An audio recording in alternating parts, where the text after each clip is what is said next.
weerarkan oo ku bilowday qaraxyo ayaa saakay aroortii hore lagu qaaday xarun uu gaalkacyo ka degnaa Sheekh Cabdulle Shaacali cilmi yar oo kamid ah wadaadada sida weyn lagu yaqaanay gobolka Midowg isla markaana ku caan baxay soo saaridda dhalinyaro qaada digri lagu laray muusig qaraxa kadib ayaa la sheegay in gaari taagnaa goobta ay ka soo deganay laafar qof oo weesnaa kuwaas oo bilaabay toogasho ay ku diliyeen raggii xirtu ah Sheekh Cabdulle iyadoona dad goobjoogayaal ay xaqiijiyeen raggii galay xarunta ay markii hore ay toogteen Sheekh Cabdulle Shaacali cilmi yar oo xilliga weerarku bilaawanaya ka soo baxay qol uu degnaa iyadoona intaas kadib raggii weesnaa ay u gudbeen qayb kale oo shiiqa u lahaa halkaas oo ay ka bilaabeen toogasho kale waxaana goobta ay ku dileen ilaa 3 kamid ah haweenkii ku sugnaa goobtaasi intaas kadib ayaa waxa goobta soo gaaray ciidamo ka tirsan kuwa danab iyo kuwa ka socda dawlad goboleedka Galmudug kuwaas oo dagaal la galay raggii weerar ku soo qaaday xaruntii uu degnaa Sheekh Cabdulle oo gudaha ugu jiray iyadoona dagaalkii u dhaxeeyay ciidamada iyo raggii gudaha ugu jiray xarunta uu qaatay muddo 1 saacadood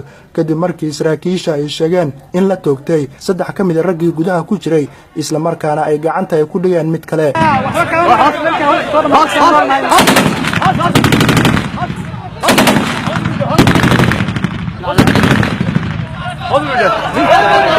in ka badan 18 qofood oo ay ku jiraan 3 kamid ah raggii weerar ku soo qaaday xarunta ayaa ku geeriyooday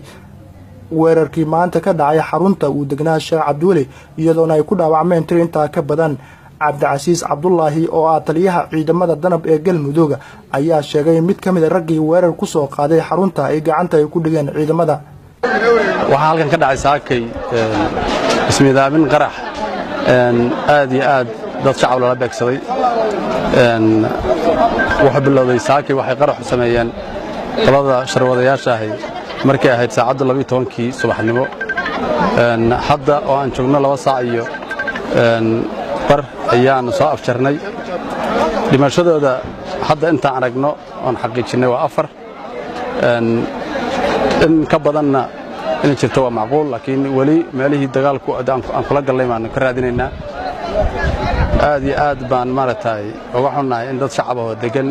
guryahoodii ay bam lala soo aado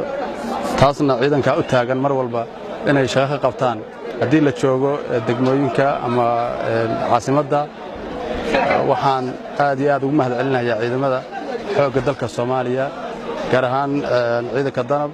iyo ciidanka isku dhafka ciidanka magaalada jooga iyo booliiska iyo nabad sugidda oo ka qayb qaatay howlgalkan si guud aan u wada galnay aan ku soo afjarnay si aad iyo aad u wanaagsan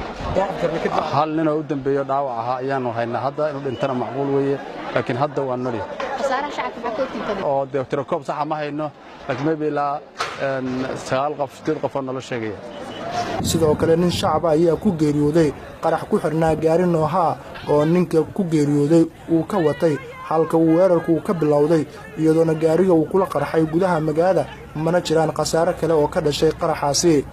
guud ahaan waxaa burburay xarunta shiiqa iyo guriyada ka agdhawaa